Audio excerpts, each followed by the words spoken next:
With the 2026 World Cup fast approaching in the United States of America, Ghana's President John Dramani Mahama has issued a serious warning to Ghanaians planning to travel. Mr. Speaker, supporters and other people interested in going to support the team would have to submit a visa request to the American Embassy. And according to him, enjoy the World Cup but come back home.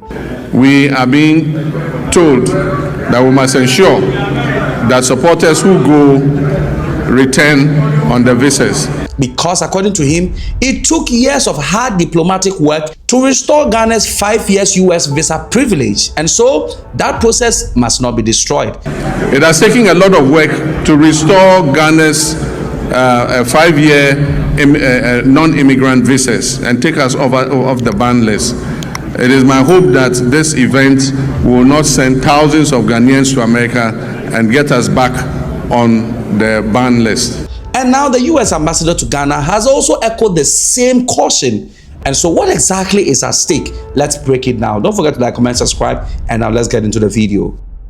If you've enjoyed this video so far, please do me a huge favor and hit the like button and subscribe. These videos take quite a long time to make, so if you could help me out, I'll love you forever. Thank you all for your support. Now let's get back to this crazy story.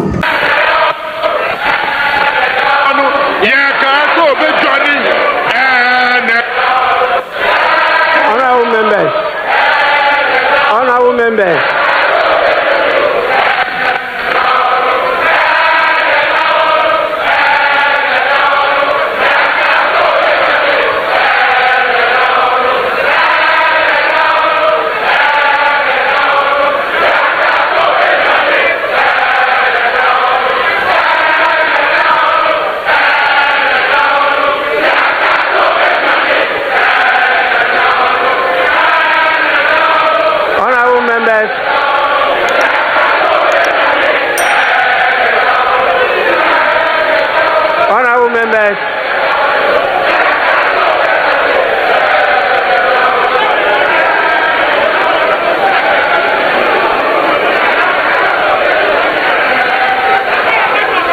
So the president of Ghana, John Dramani Mahama, has gone to, present the 2026 State of the Nations address, SONA. Now, he specifically addressed those or the Ghanaians preparing to attend, the United States World Cup for the 2026 season. And his message was so simple. An opportunity to boost national branding and the economy beyond just sports.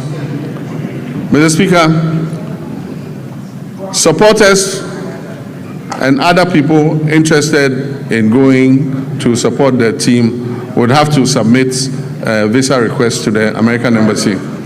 We are being told that we must ensure that supporters who go return on the visas. It has taken a lot of work to restore Ghana's 5-year non-immigrant visas and take us off the ban list. It is my hope that this event will not send thousands of Ghanaians to America and get us back on the ban list.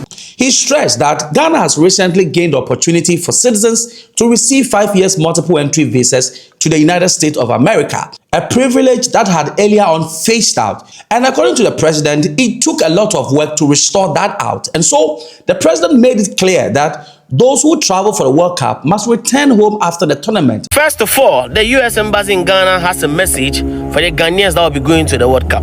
You see, one thing I know is that some Ghanaians that will go to that World Cup will not return. Either they go to Mexico, Canada, or America, they will not return. Like in 2014 when they went to Brazil, and they seek for asylum. Brazil, and they refused to come. So this is the message to Ghanaians. Don't overstay your visa terms. Don't overstay your visa terms. But Mr. Man, we Ghanaians, we don't listen. Some of us will overstay and we will not come back. Now we all know how Trump is trying to crack down on these immigrants in America.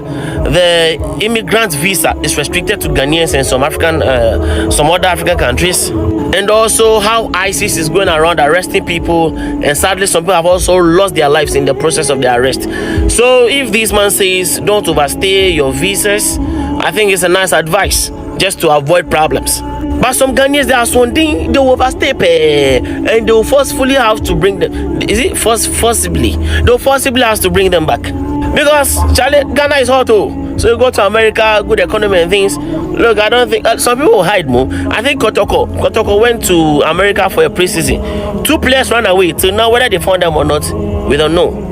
And so the president made it clear that those who travel for the World Cup must return home after the tournament. Now, this is important because visa overstays by even a small number of people can affect an entire country's diplomatic standing. And that is why the president made that call. But this didn't even stop there. In fact, the US ambassador to Ghana has also issued a similar caution. Now, the embassy emphasized that while Ghanaians are welcome to the United States legally, especially for global events like the World Cup, visa rules must be respected.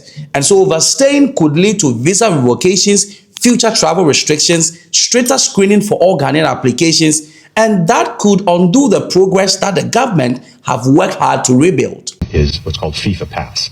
The formal term is the FIFA Prioritized Appointment Scheduling System. So that was set up late last year, announced by President Trump. It is live here in Ghana, but the purpose of the FIFA Pass was to make sure that people were able to get an appointment for an interview. Because of the circumstances that we're in now, the very good circumstances of being able to have so many appointments, people don't need to go through that FIFA Pass system in order to get an appointment, because that's all that does, is get you the appointment. So the regular process for applying for the visa online, getting an interview, coming in for an interview, all that is the same. And that's part of what we're trying to emphasize is it's easy in the context of the tournament, thinking about the ticketing and all that, to kind of be thinking, okay, there must be something else. It's not actually more complicated than the regular visa process. And the timeline is no different. Like I said, we have interviews available basically every day for the coming weeks, and we're hoping that continues, even as we want people, of course, to take the appointments because they want to apply. And then the typical turnaround time when it's approval is a few days. There's no difference for those visas relating to the World Cup in that regard. It doesn't take a long time once applications are approved. Ghana, your government is giving us a little hope in leadership in Africa. The Ghanaian government has proven that not all African leadership is dysfunctional, and it deserves credit. Ghana quietly paid 1.47 billion USD to clear long-standing energy sector debt, restoring World Bank risk guarantees, settling gas bills with partners like Eni and Vitol, and paying independent power producers such as Car Powership. These were debts the current government inherited. Years of unpaid debt had scared investors and threatened power stability. So this government chose to confront the problem, not postpone it. And by clearing these arrears, Ghana achieved 3 strategic wins. Credibility was restored, future investment was unlocked, and energy stability was secured. No supply threats, no emergency contracts, no panic governance. You know, energy is not just electricity. Energy is industry, jobs, factories, hospitals, and data centers. Energy is the backbone of development in any country. While some governments in Africa borrow to enrich a few, Ghana is creating opportunities for its people. This is strategy. Ghana chose to fix the foundation. So the 2026 FIFA World Cup will be historic because it will be hosted across the United States, Canada, and Mexico, with millions of fans expected to travel. And for Ghana, this isn't just about football. In fact, it's about national branding, diplomatic credibility, and international trust. And President Mahama described the tournament as an opportunity to boost Ghana's image globally. But he also made it clear that the opportunity must not turn into a setback, which is possible because the likelihood of the number of Ghanaians going to overstay can increase because, in fact, US is one of the dreams of many Ghanaians.